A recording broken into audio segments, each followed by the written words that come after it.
This is my journey.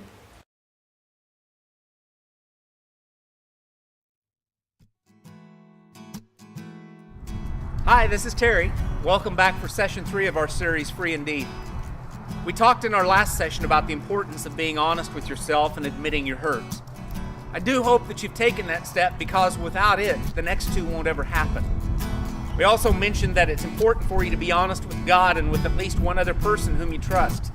It's vitally important that these next 2 steps be taken in order to start the steps toward your healing from your hidden wound.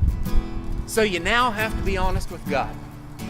Friends, it's okay to say, God, life sucks, and I'm in pain, and God, it's not fair.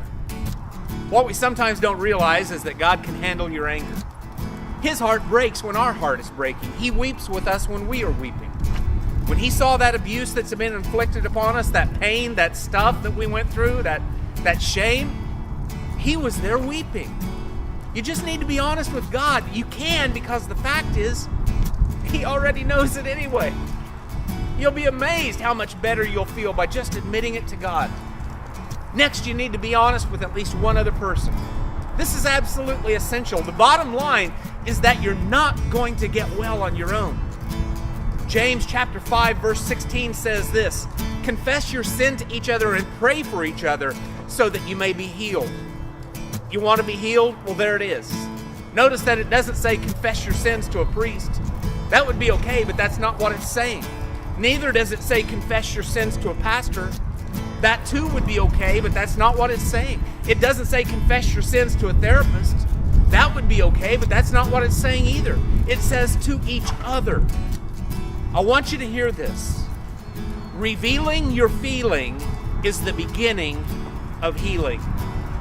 Whenever somebody comes up to me and says, Terry, I've got to get this off my chest. I've never told this to anybody.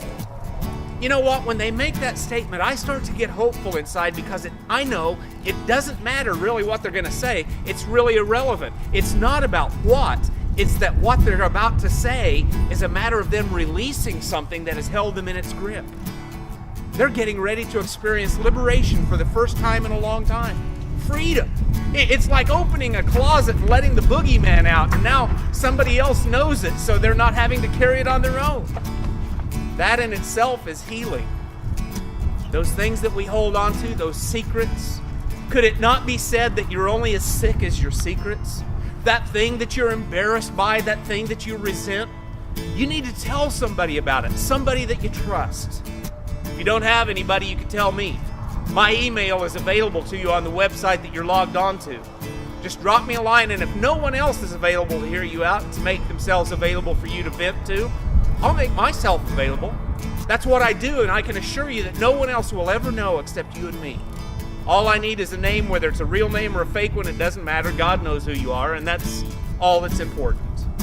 Well, once you've taken these 2 steps, you're well on your way to finding the healing for your hidden wound. That's the beginning and the most important and difficult part of the healing process. In our next session, I'll help you with the process of applying that healing to the needed areas of your life. I do hope you'll join me for that next session.